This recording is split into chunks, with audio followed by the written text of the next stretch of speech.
I made this over the garden wall animation. So this is all animated in stop motion, and it took me absolutely ages to make the character all by myself. So the little character seen here is from the great show called Over the Garden Wall. It's about two brothers that are lost in this weird, mysterious forest trying to find their way home that's full of weird, creepy characters in a world that's not quite like ours.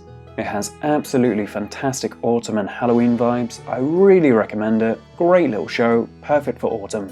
And I thought it'd be a great idea to make a version of these characters in stop motion. So I finished Wirt, and Greg should be coming out next month, hopefully. And if you want to see that, maybe subscribe. And yeah, it's taken me about 2 months to make these two characters. Greg is obviously half made, but yeah, I'd really appreciate it if you show this video some love, because it really does help this video be seen by more people.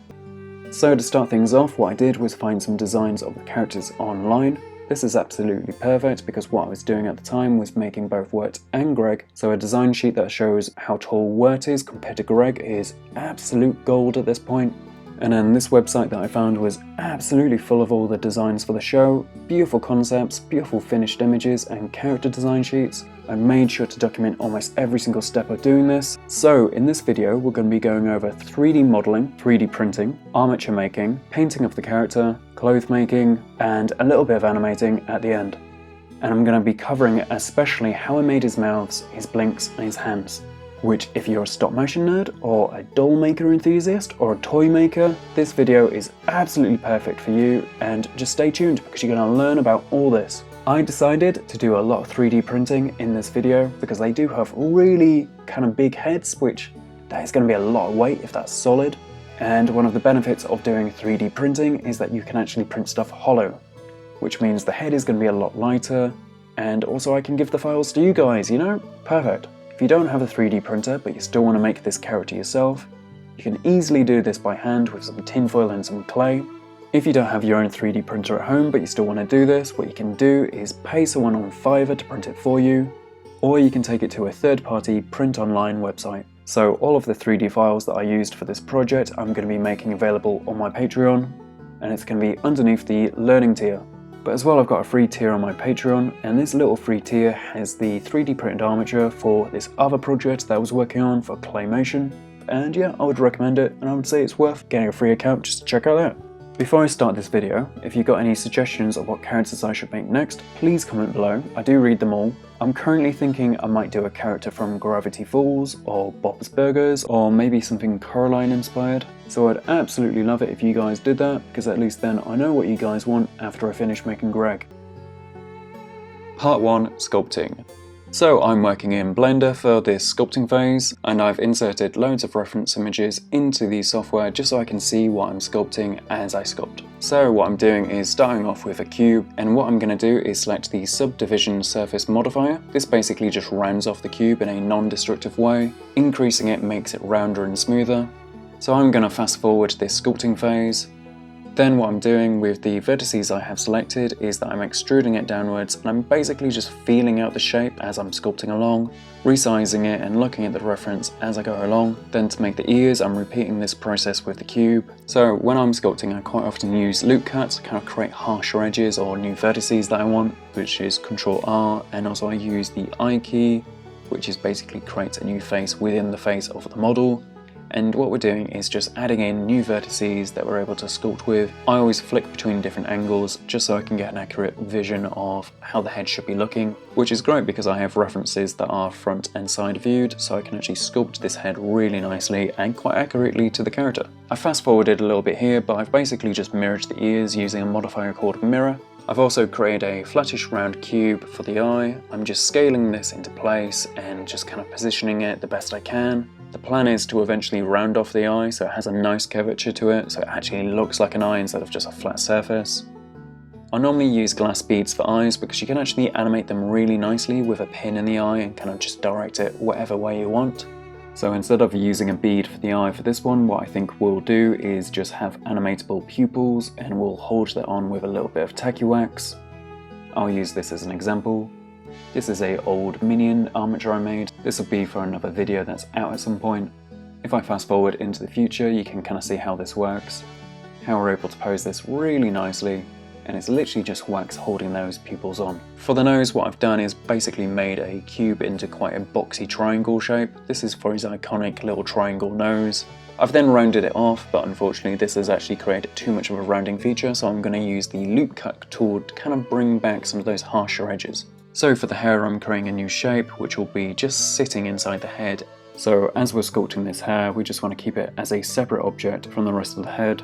This is because as we're sculpting this hair, what we're going to be doing is remeshing it every so often, and as we're remeshing, what we're doing is introducing new vertices, and these vertices makes it easier to sculpt, almost like we're adding in the ability to add in more details. But we're just keeping this separate for now, because we don't want the face to have a high vertice count. We want to avoid a super high vertice count, because when we load it into our next software, which is a CAD software, it's really going to slow down a lot of those operations and increase the loading times. If I make the head invisible, you can see what it looks like underneath and this kind of hideous hair kind of shape that has taken place. A lot of these vertices are going to be deleted once we combine the hair with the actual head. So for the hat, what I'm going to do is start off with a cone, and then using the grab tool, I'm going to position it into place and just close it in a little bit more nicely, have it a little bit more fitted around the head. With them all selected, what I'm going to do is right click them, join them together. So I'm just joining all these together so they're one single object, they're all one mesh. Once I'm done, I'm going to go File, Export STL to save this mesh for editing later in my CAD software, where we're going to put a little magnet hole and a tube for the neck. To make the mouths, I've taken absolutely tons of screenshots from the show as the characters are talking, and I'm going to use this as reference for lip sync for the characters' mouths. I normally sculpt all my mouth shapes in clay, but for this I wanted to have little magnet mouths just to make it easy whilst I'm animating. And as well, I'll have the extra benefit of being able to share them with you guys and use them as an educational resource. I'll make sure to have a future in-depth video on this in the future, so please make sure you subscribe so you can actually see that when it comes out. So I start off by making the back of the mouth / the base. This is going to be a flat rounded off rectangle. I'm also going to make another rectangle for the teeth, and I'm going to round both of them off. This is going to be the top and the bottom teeth, and I'm going to make a little sculpted tongue as well. So this is how it looks in the end when it's all on the character's face and we're able to flick through all these different mouths as this little example shows. So after we've made all the different parts for our mouths, like the teeth, the tongues and whatnot, we're now going to be making the formats, and this format is going to be used to actually crop the back of the mouth and crop the teeth and just make everything mouth shaped. So to do this, I'm going to make a new shape that I can manipulate into several poses, and what we're going to do for this is basically just make a copy of this for every single mouth that we need to have a shape for. So you want the formats to be positioned like this so they all intersect the mouth parts we made earlier. This will make it where we can actually crop all these shapes to size. If I make this back plate a little bit bigger, you can see this more distinctively as it's getting cropped down to size. And we're doing this with the Boolean modifier, and we want to make sure that the intersect option is selected instead of difference or union. And what you can see right now is as we select that, it actually crops down the mouth to the correct shape. So to join the teeth on, what we're going to do is create a new Boolean modifier. We're going to select the teeth and make sure it's got union selected. That's just so it combines it rather than cutting it or cropping it. And because we had the back of the mouth selected, it's all combined onto that one layer. If I turn this around a little bit, you can see how this is all joined together. So for the mouths that are just thin lines, like for smiling and frowning, they're made using the exact same technique, but we're going to be doing it slightly different, where we're going to be pre-sculpting the formers almost like they're being animated. So what I've done is made smiles, frowns and a slanted expression because it just works so well for Wirt. He is just a little bit sassy, a little bit miffed off all the time really. Like before, what we're doing is using the Boolean tool to intersect the sculpted mouths from the back of the mouth. Because of that, the mouths will be the exact same thickness as the other mouths that we've made. So if I rotate this around, you can see how this looks. And these are all the rest of the mouths that I made off screen. So now I'm going to be going over how to shrink wrap them to the face. So what I'm doing is creating a lattice grid and giving it enough divisions where it can actually separate and wrap it quite nicely around the head. And then I'm parenting all the mouths onto the lattice grid. That just means that they'll all move with the lattice grid if I just move it around like so, if I grab it. But to actually get it to copy the lattice grid, what we're going to have to do is add a lattice modifier and select our grid. This is just so when we shrink wrap our lattice grid onto the face, all the mouths are actually transferred with it. Unfortunately, what happens is that it's shrunk everything down a little bit, so I'm going to have to scale this back up again just so everything's the correct size. Sorry if that was all a little bit complicated. I had a hard time saying all that because it was a little bit too much of a word salad. So this is how the mouths look after they've been rendered out. You can see this really nice curve on the back of the mouth, and this will match perfectly onto the actual face when we're animating. When making the hands, what I want to do is start off with just quite a simple design and then gradually work in the details that I want. I'm now adding in a new cube, which I've scaled down for the finger, and which I'm going to use the extrude tool to make it longer and kind of separate where all the knuckles would be. I'm now duplicating the finger with Shift D just so it can be multiple fingers on the hand and I don't have to make each one individually. After, what I'm going to do is remesh the hand so all these different shapes are combined into one, and as well what it's done is added in a load of new vertices so I can sculpt and smooth all the fingers into one hand. To make the hand poseable, I'm going to add a armature bone inside it. I'm just scaling this down to size and making sure it actually fits inside the finger. Just make sure you tick show in front in the actual settings so you can actually see it through the hand when it's all buried inside the hand underneath the mesh. Then using the extrude tool, I'm going to create new bones. And then I'm duplicating these bones with Shift D just so I can have multiple bones for each finger. After that, what I want to do is parent the hand mesh to the bones so the bones dictate and control the actual hand mesh. As you can see, I'm able to position the fingers as much as I want and get them into the poses that I need. So to make these replacement hands, I want to make a duplicate again so I can start positioning the hands into key poses of the hands closing and opening. I'm going to do this mainly by posing the fingers and bending the fingers into the positions I need, and I'm just doing that with the rotate tool in pose mode. Gradually as I'm working, I'm getting closer and closer to the closed fist. I'm kind of just focusing on the key poses and then I'll add in some in-between poses as well. So as you can see here, I've made loads of these posed hands. Each one is a different stage of the hand closing. And then for the feet, I'm going to be largely brief because it's just rehashing the same stuff we've gone over and it's very basic.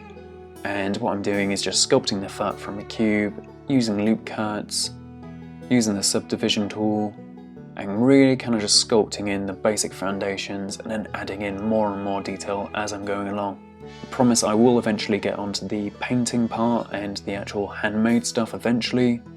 It's just I imagine some people will find this 3D stuff quite useful.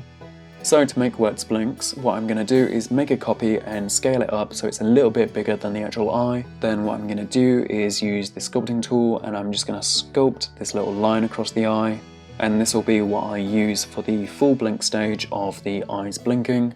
When I did this, I used the crease tool, and then I'm going in with the smooth tool just to kind of soften off those edges a little bit because it is a little bit too harsh. And then to create one of the half blinks, what I'm going to do is go into X-ray mode so I can select all the vertices I can't see. After I've got them all selected, what I'm going to do is scale them down just so it's all contained within the actual eyeball. Then I'm going to use a Boolean modifier on the blink to remove any of the shape that the eye is coming into contact with, and that basically just removes all of the material that we've just shrunk down into the eye. In doing this, what I've done is made a negative shape of the eye on the actual blink itself. What we want to do is create another Boolean, and we want to select the head this time. This will just cut everything off that's inside the head. You can see here all the blink poses I've made. We've got 3 at the bottom, our fully closed eyes, and then 3 at the top. And if I rotate the camera around, you'll be able to see the back of them, and the back of them look almost like hollow shells. And here's a little example of me animating them. Part 2, Cad Design. So I'm doing all this in Fusion 360. It's typically a paid software, but there is a free hobbyist license available. I'm using a CAD software because we need to actually make our 3D sculpted parts actually functional. The reason why we can't do this in Blender is because Blender doesn't have any sense of measurements. So if we're wanting to make a 1mm hole or a 3mm hole, there's no way of telling how big the hole actually is in Blender. Unlike a CAD software that works purely in measurement, I've already calculated how big this needs to be scaled up, and I think it needs to be scaled up to 26 rather than 1. Because obviously I've got little mouths, and there's only so small you can go with those little mouths and fit a little tiny magnet inside without it being too small. Then what I'm doing is creating a cylinder with the shape tool to be our magnet cutter, and it's also going to be a little placeholder so we can see how well stuff fits together. I want this slightly larger than the magnet I'm actually using, and normally you would use a tolerance of 0.2, but I'm having to use a tolerance of 0.1 because everything is so small in this, and I'm really doing something that's maybe a little bit stupid. That means our tolerances are way too low, and it kind of increases our chances of stuff failing. So I'm taking the magnet that we've just made and I'm posing it against the face, just kind of see how that's going to have to be positioned. Then I'm zooming out just to see how the mouth actually compares to the rest of the head. Here's a second magnet that I've made. This magnet is going to be 1mm by 1mm. Obviously I've increased the tolerances. I would say a normal tolerance would be something like 0.2mm. And then what I'm doing is posing it against the head and inside the head so I can actually plan how deep it needs to be buried inside the head shape, and having it as smooth as possible on the outer side of the face, so we're not risking anything like the magnet sticking out, because really that will affect how flush the mouth sticks onto the face. But because of the head shape being curved, it is meaning that we're going to have to bury it deeper than I originally planned. And then what I've done is made a copy of the smaller mouth magnet just to make it a little bit longer, because what I've noticed is that when it's buried inside the mouth, it's not long enough to actually break a hole all the way through the mouth. So we've made a duplicate. So the original one that we've made that you can see here on screen is still going to be our placeholder. It's still going to be used so we can see how the depth of the magnet is going to sit. It's just this new one is going to be our cutting tool. Then what I'm going to do is make a tube for the head. This tube for the head is going to be how our head connects onto the neck of the character.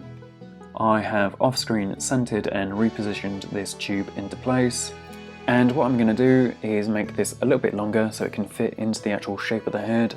Then what I want to do is tessellate both the magnet hole and the tube for the head. So what I'm going to do is go to Combine in the Mesh tab, which lets me subtract the tube and the magnet, leaving holes in the head. On the screen now is all of our imported mouths, perfectly overlapping. And you can see how this magnet is positioned in the middle of them all. What this will do is cut the magnet hole perfectly in the exact same place for every single mouth shape. And what that will do is give you the option for some really nice animated mouths that are really nice and smooth for when we're animating the mouths later on. So what I'm going to do is start cutting these magnet holes. So I've selected one of the mouths and I've selected one of the magnets, and what I'm going to do is subtract the magnet from the mouth. This is going to just leave a magnet hole there so I can glue the magnet in once it's all printed. Make sure you've got Keep Tool selected so you don't delete the magnet cutter. If I make this magnet cutter invisible, you can see the hole that it's made inside. And then we're going to want to do this for all the other mouths, which is going to take absolutely ages, but it's going to be worth it. So after finishing all this, what I'm going to do is render out the mouths and the heads. So what I'm going to do is select whatever I want to render. I'm going to go File, 3D Print, then I'm going to find where I want to save it, and I'm going to just render all these out as STLs, so I can load them into my 3D printing software later on and then proceed to print. I'm now moving on to the hands, and I'm repeating the 26 scaling because we need everything to be the same scale. I've made this little magnet cutter off screen, and what this basically is, it's a magnet on the end of a cube. The magnet size is 1mm by 1mm, but obviously we've given it tolerances, and this cube shape basically restricts the hand's placement on the wrist and means that we can take away the hand, place a new one on, and it'll register in the exact same position as the previous. And what I'm going to do is subtract the magnet from the hands.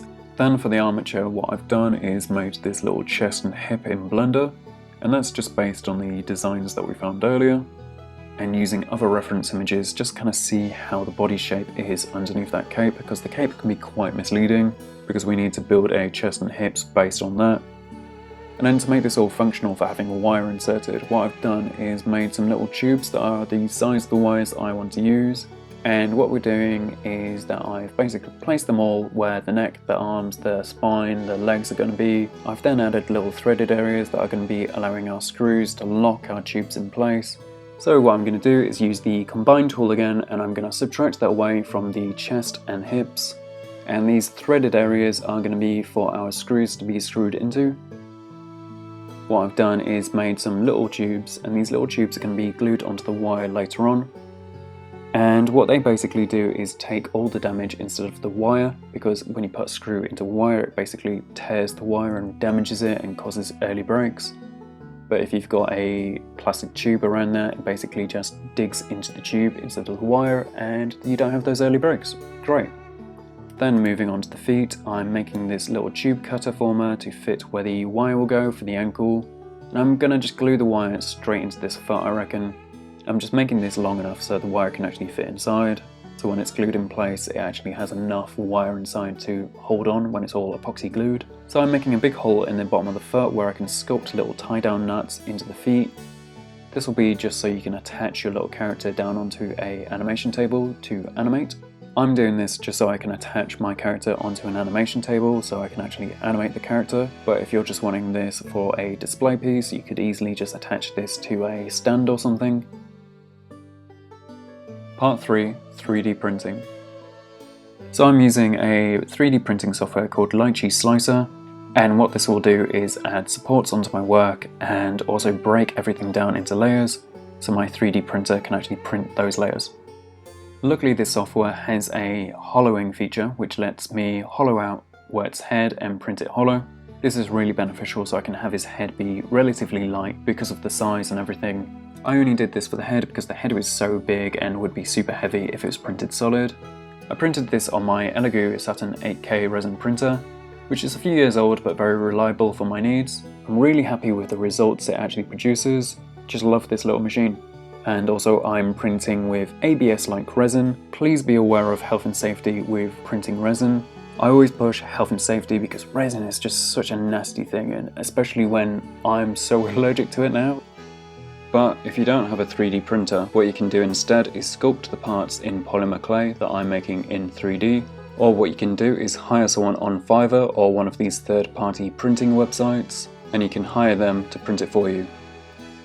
And this is how Wirt's head looks out of my printer. It's really nice and smooth, and you can see all these little supports, so I'm going to have to remove them. I also own the Elegoo wash and cure machine, which is so good in terms of reducing how much space all my 3D printing stuff takes up. If I can have a machine that does 2 jobs in one, absolutely fantastic. That is why I love this little machine. And in stop motion, I would say having space is a luxury. I'm constantly looking for more surface area to just put my stuff all over the place.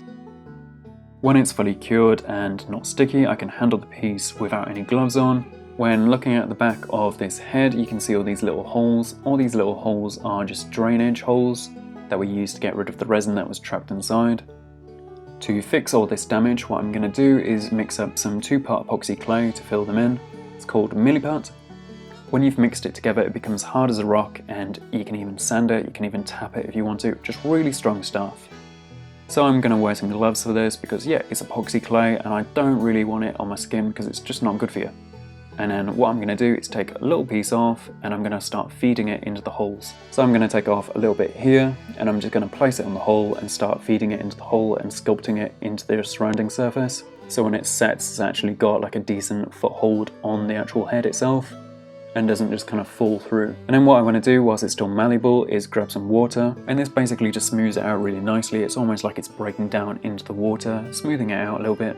I'm now taking a wipe just to kind of remove any excess clay. So I've lightly sanded this off screen and filled in some of the little holes with some house paint, just to kind of fill in those little holes that are left from the supports. And then to prep for painting, what I'm going to do is glue this little brass tube inside. This is just going to be the brass tube that slides onto the other brass tube that is going to be on our neck, on our armature. I'm just going to do that with some super glue. And the benefit of having it on this wood dowel stick is that I'm able to slide the head on, and I'm actually able to rotate the head without the head actually falling off as I'm rotating, which happens more than you'd think. A good way of thinking about this would be that you're just giving the head a bit of a handle, so you can hold on to this handle as you're painting, and it really reduces the odds of it falling off or sliding around as you're painting, so you get a lot more control as you're painting. Part 4, painting. I'm now outside for a change and I've stuck everything down onto these sheets of foam core.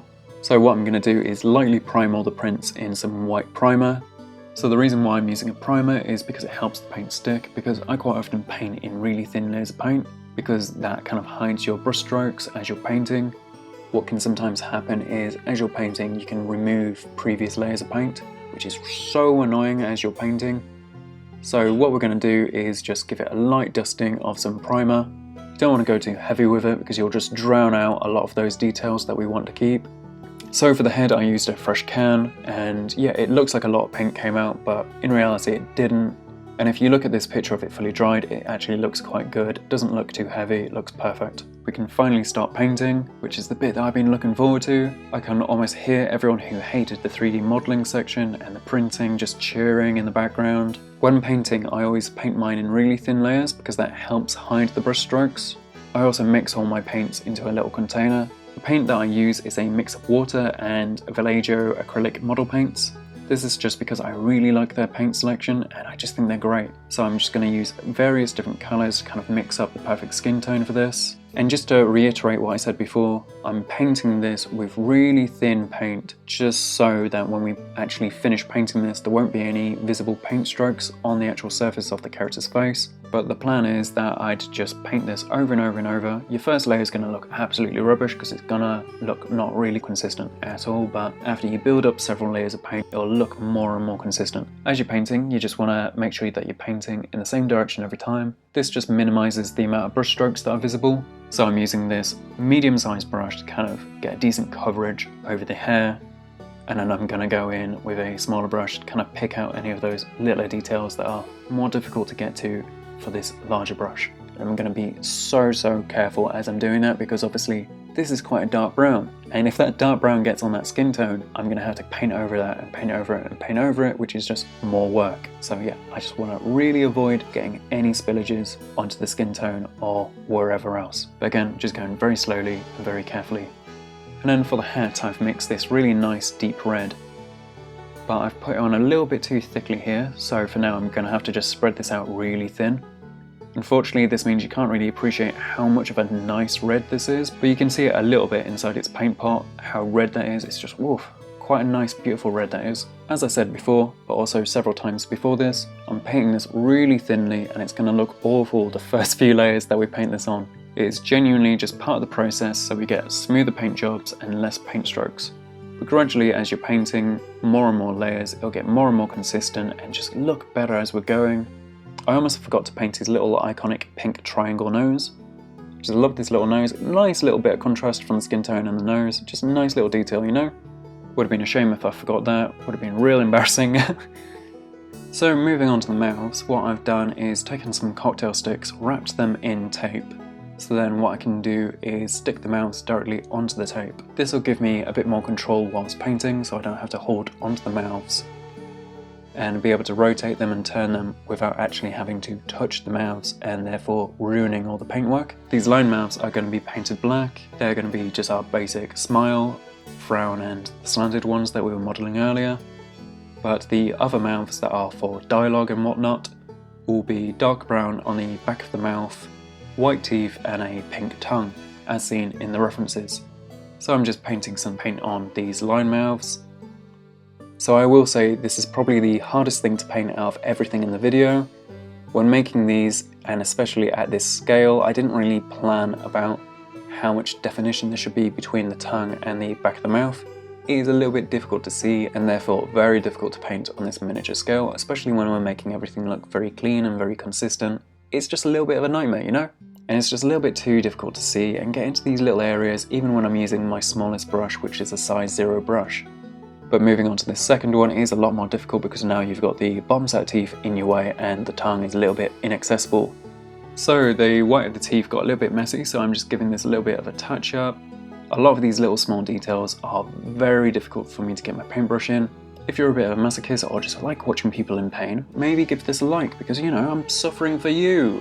But yeah, there is blood, sweat and tears going into this project, so if you're enjoying yourself, maybe consider giving this a like. And you know, 2 months of my life went into this. But the more layers of pink that gets put onto it, the deeper the colour goes, and if I compare that to the reference, it actually looks pretty close. And then for the hands, I've glued them onto cocktail sticks as well. So if you glue it just below where the wrist point is, so not inside the cube area, but just on the tip, just outside of that, that would be the perfect place to glue that because that's going to be out of view. So the benefit of having little cocktail sticks is that you're able to hold on without holding on to the actual thing, which I've said before. But what I didn't say is that you can actually get some clay, and then when I take one of the hands that I'm finished painting with, I'm just going to push it into that ball of clay. I can just have it dry over time and move on to the next one. I did realise with the hands after a few layers that I've painted them too dark. They're a little bit too orangey. So what I'm going to do is paint over them with a paler, pinker kind of shade of skin that's more similar to the characters in the show. To make the replacement mouths for animating, what we're going to do is start gluing the magnets into the head and the mouths. We'll be using 1mm by 1mm magnets for the head.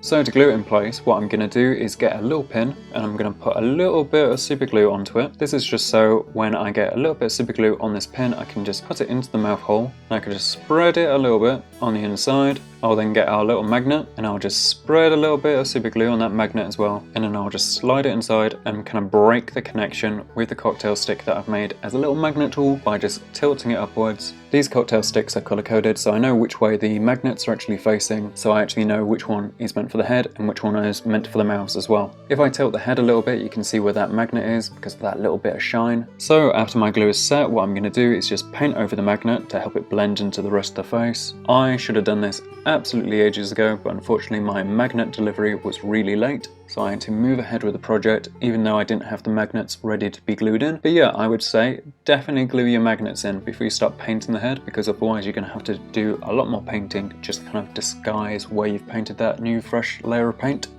So moving on from that, we're going to go onto the mouths. These magnets are super small. They are 1mm wide and 0.5mm thick. It's really tiny, really small. They're so small I have to use a little blade just to kind of separate them one by one.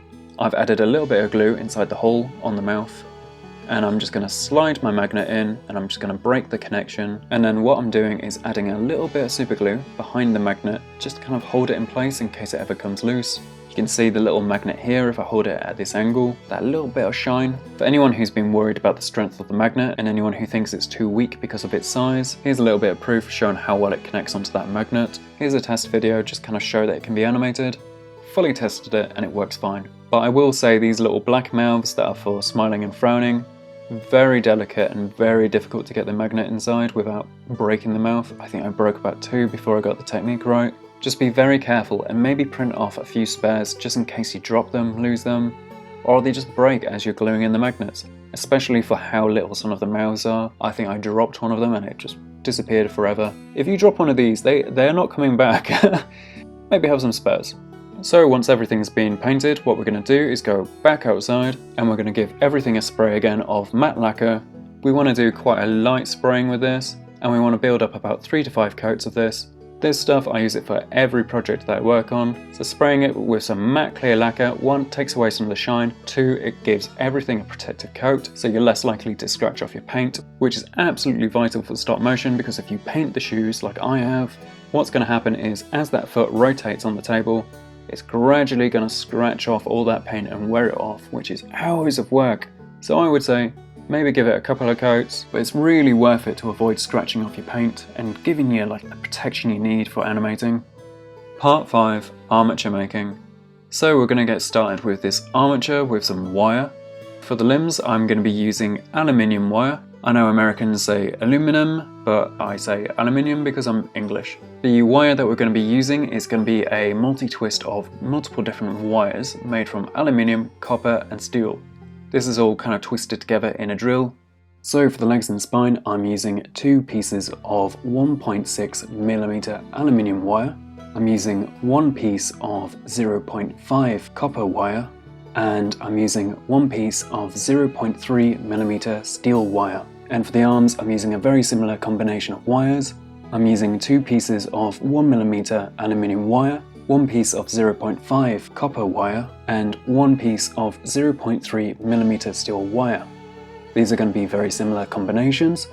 However, the only difference is that for the arms we're using a thinner aluminium wire for the arms. And that is mainly because I want the arms to bend a lot easier than the legs, because the legs are there for structural support. And for the arms, I just want them really nice and easy to bend, put them into any pose I want and be really expressive. So going into the choice of the wires a bit more, aluminium wire is really typically used in stop motion because it just bends really nice, and when you put it into its pose, it doesn't spring back. It's just a really nice soft metal, but the problem is it kind of breaks too quickly because it is just soft metal. So to kind of support that, what we have is a copper wire, and this copper wire will last longer. However, compared to aluminium wire, it is actually quite springy, so you put it into its pose and it might spring back like about 1 millimeter or 2. So copper is not as good as aluminium for this, but it lasts a lot longer because it is that bit more durable. So we quite often mix a little bit of copper with a little bit of aluminium when we're twisting the wires together, and that just gives you the nice strength of copper and the softness of aluminium, so it'll pose really nicely, and eventually when the aluminium breaks, you'll still have a copper wire to actually hold it all together. And that is a bit like a security wire, so your arm doesn't just break or fall off. Typically steel wire is avoided like the plague in stop motion. It's just really too stiff because it is a little bit too stiff to pose nicely. So when your aluminium eventually breaks and your copper eventually breaks, at least you've got one more wire left, and that's your steel one. To twist all these together into one limb, what I'm going to do is basically twist the very tip of the wire. I'm going to load this into my drill. I'm going to secure one end with my pliers, and then I'm just going to pull the trigger to tighten up all these strands of wire, so it just becomes one great big twist, and this is what we'll trim down and eventually use to make our limbs. You don't want to do this too tight, because if you twist the wire too tight, it's going to be too restrictive and it's going to break your wires quicker. Here are some that I made off screen. What I'm doing here is a dry assembly of the armature, so I can kind of pose out all of my wire, kind of work out what fits together and what doesn't, and then I can bend and cut everything to size without having to glue everything. I can just pose this all out and work out where the limbs are, work out how long they'll be, and how it's all going to be working together. On the right of the screen is the reference that I used again. Always look at reference, it will always make your work look so much better. Ideally what you want to do is probably print this from a printer, and then you can just build the character on top, getting it exactly the right size if you print this from a printer. So I'm just taking a little marker pen here, and this is just marking out where I'm going to cut here. And what I'll do is just do a dry posing afterwards, just kind of see where this wrist is going to line up with the cut wire.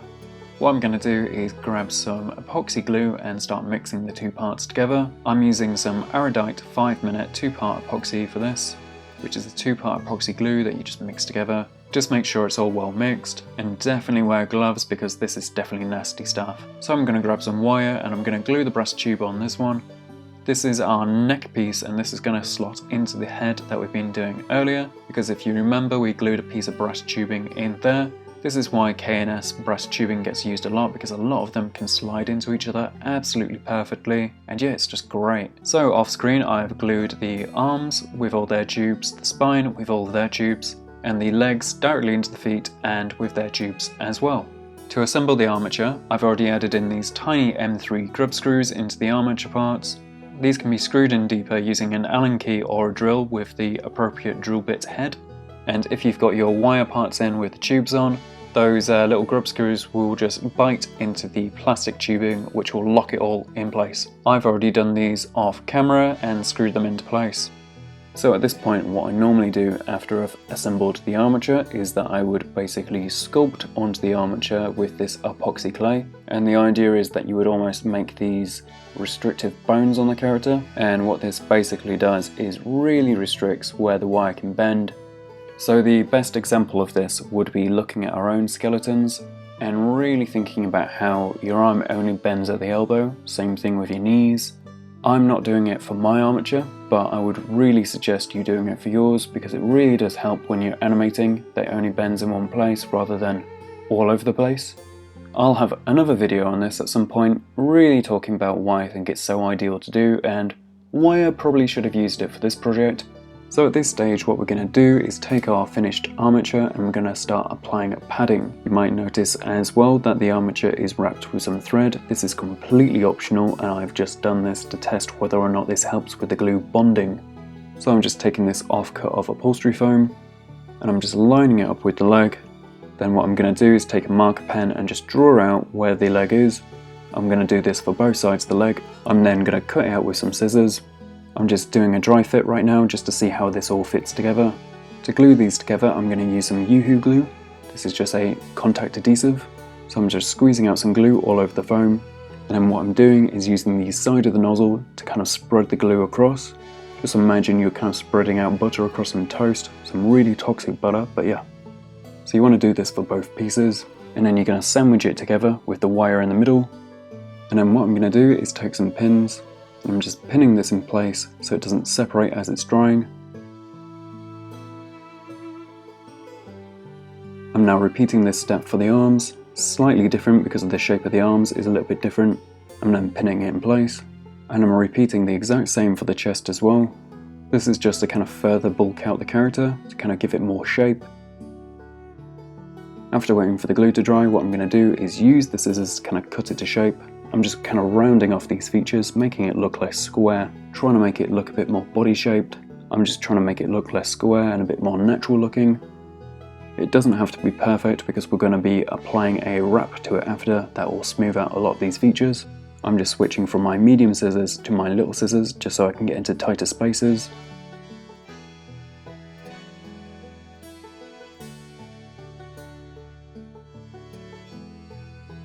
And this is how it looks after I've trimmed off most of this upholstery foam into shape.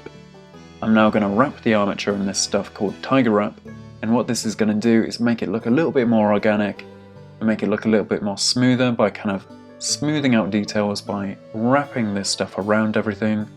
And it's basically just going to smooth everything out, wrap it all up, cover up any imperfections that we left over, and yeah, it's really easy to do.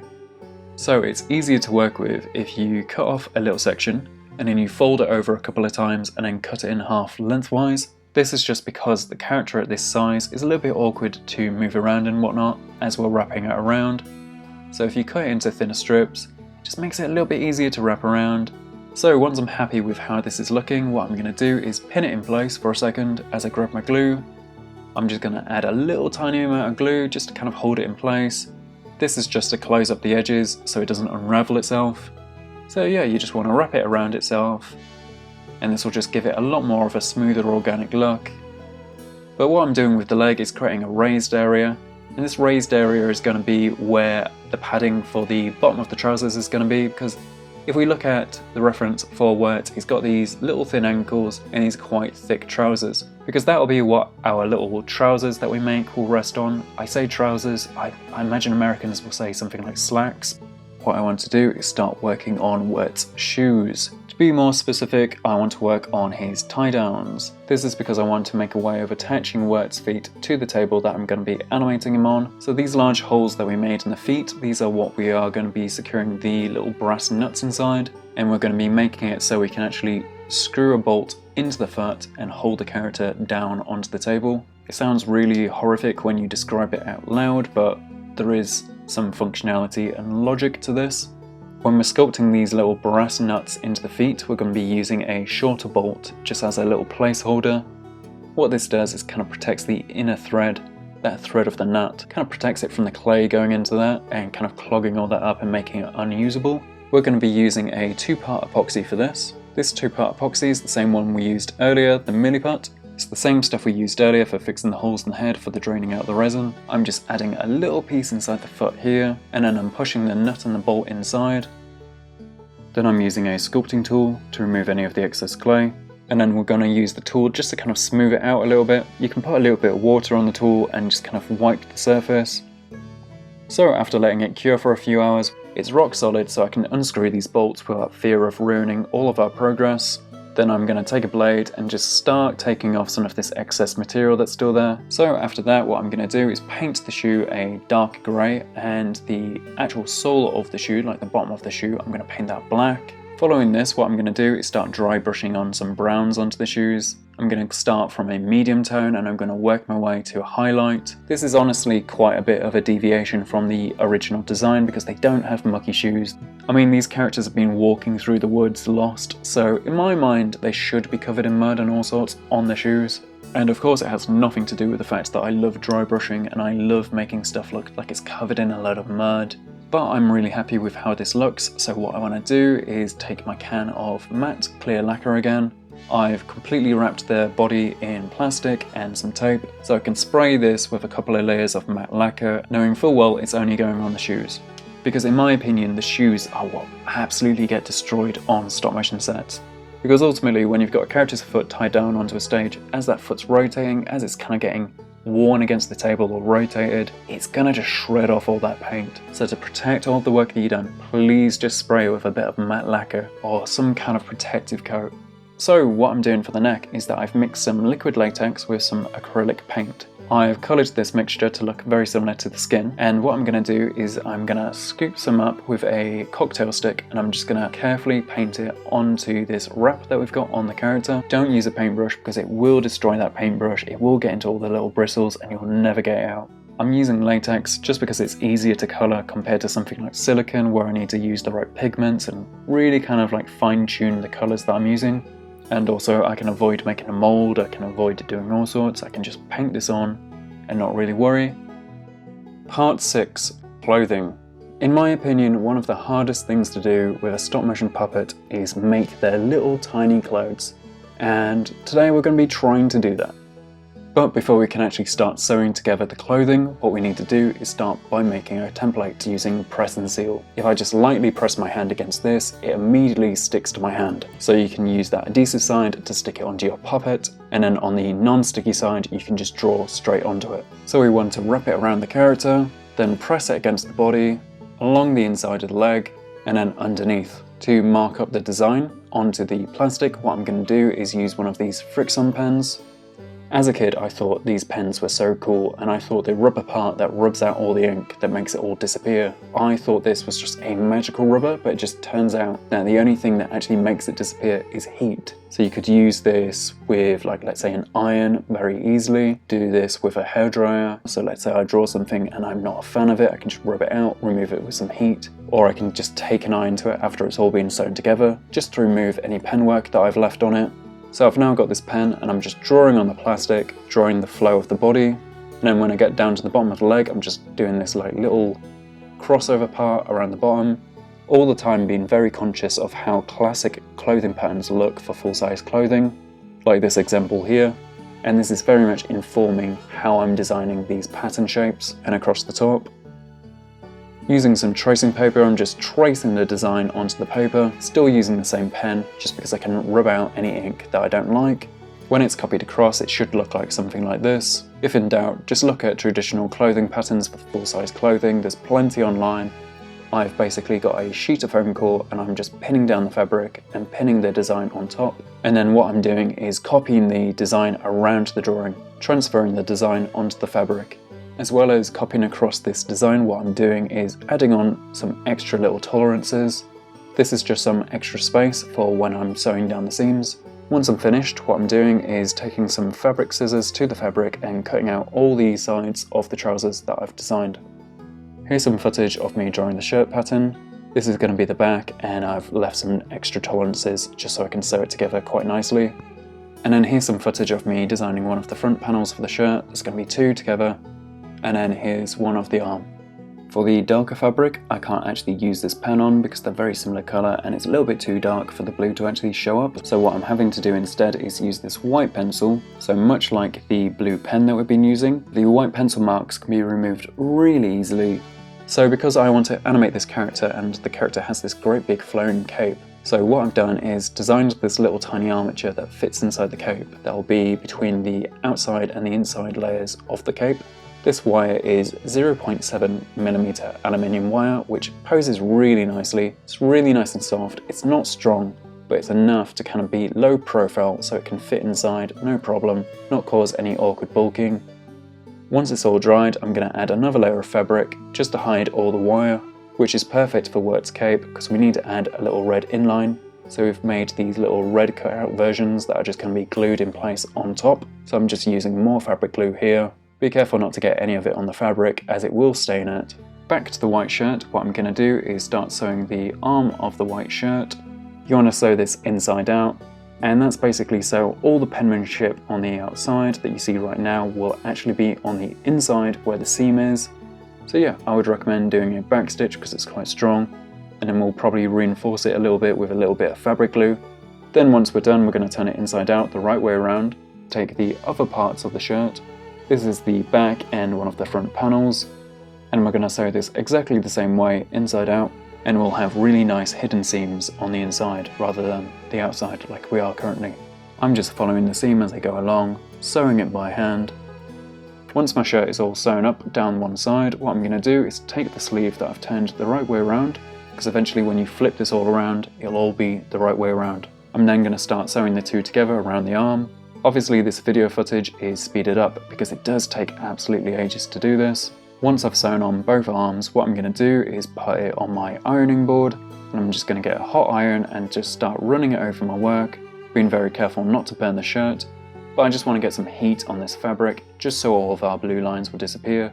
Now that it's all freshly ironed, I'm now going to put the shirt onto the puppet. So making little clothing isn't my specialism, but this is how I do it. I know there are some professionals that do miniature clothing. If you are one of those people, just comment down below and tell me what I need to do to improve, and I would really appreciate it. So I've made this collar off screen, and then on this collar there is a long tab on the front and the back. And by adding some fabric glue, what we can do is just kind of glue the rest of the shirt on, pin this all together, and what I'm going to do is just try and merge these together the best I can and make it look like the collar was always attached to the body of the shirt. And we're just doing this because it's a little bit too small and a little bit too fiddly to actually sew on, and I'm just securing it in place with a load of pins. Going back to the trousers, we're going to sew these together much like with the shirt. We're going to sew these inside out. So I'm going up the outside of the leg. I always fold the bottom of the trousers and the top of the trousers, much like I did with the shirt, and this basically just reduces the odds of all the fabric fraying and it just looking absolutely awful. In these areas, it is always a little bit more difficult to sew through because you're sewing through multiple layers of fabric and also fabric glue, which just makes your life a little bit more difficult, but it's worth it just because you're less likely to have really ugly frayed edges as you're doing this. So this is how it looks on the other side once it's all sewn together. What I'm going to do is go back to stitching, so I'm now going to stitch the inner leg. And now I'm just comparing the clothing to the armature and just seeing how it's looking midway through, kind of getting an idea of how well the sewing is going and how well it will fit. So I've turned it inside out again because I want to sew these two back panels of the trousers together, just like so. I'm now just offering up the cloak onto the body just so I can have a good idea of how this is looking. It's looking quite good so far, but it still needs quite a bit of work. So I've had to deviate from the original designs a little bit. This is purely just because I want to have access to the arms so I can actually animate them, because I want to make an animatable figure. And if my character's arms are constantly trapped underneath the cloak, yes, it would look cool and relevant to the design, but I would have the issue of not really being able to animate that much and not being really that expressive. And I just think if the arms are constantly trapped underneath that cloak, it's going to be rather boring, so I've modified it slightly so the arms can come out a lot more. So what I'm doing right now is just adding on his suspenders. I'm just pinning them into place, and then what I'll do is get some fabric glue on a cocktail stick and I'll just glue it underneath and then pin it back into place, nice and secure. Luckily I was able to find a decent reference of his shirt from the front and the back. You can kind of see how his suspenders cross over at the back. I'm just putting a little bit of fabric glue underneath the fabric, and then I'm just sliding down the pin just to lock it in place. I'm just adding on a little bit more fabric to kind of make fake pockets. I just think it needs that little bit extra to kind of just break down the shape a little bit, just so there's a little bit more complexity there. Once again, I'm using fabric glue and pins. For the shirt buttons, what I'm going to do is start cutting off some little pinheads. These little pinheads are absolutely tiny and they're the ones that I've been using throughout this project. And then once they're all cut off, what I'll do is put them on a bit of tape, paint them all black, spray them with a matte lacquer a few times to give them a nice protective coat. And then what I did afterwards was super glue them back onto the shirt really carefully with a cocktail stick, being really careful not to spill, and stain the shirt with some super glue. I'm just finishing up on the trousers right now, and I'm just offering up this little button that I've sculpted. And I'm doing this without any glue just so I can get a decent idea of how well it will fit. What I'm going to do is grab it with my tweezers, put a little bit of super glue on the back with a cocktail stick, and then very carefully just placing it back onto the trousers, being very careful not to smudge any super glue on the trousers. What I'm doing now is basically just attaching the cape onto the body, and I'm just really trying to push this through with a pair of pliers. It's very difficult to push through because you're going through so many layers of different things, and I'm just really pushing this through with a lot of force, and I'm basically just going back and forth through the same hole to really minimize how much thread we're actually showing on the outside of the cape. Once that's all secured, what I'm doing is just gluing on some little buttons. This is the little buttons for his cape. So I'm just posing this in place without any glue. And then once I'm happy, I'm just going to start super gluing these in place very, very carefully. Again, using a cocktail stick to really minimize the chances of spilling any of this super glue, and really reducing how much super glue can go into those buttons, because we really want to avoid any staining or any bleeding of the super glue, because to stain the character at this point would be an absolute crisis, and I don't know what I would actually do if I covered this character in super glue. It would be genuinely awful. Part 7. Animating.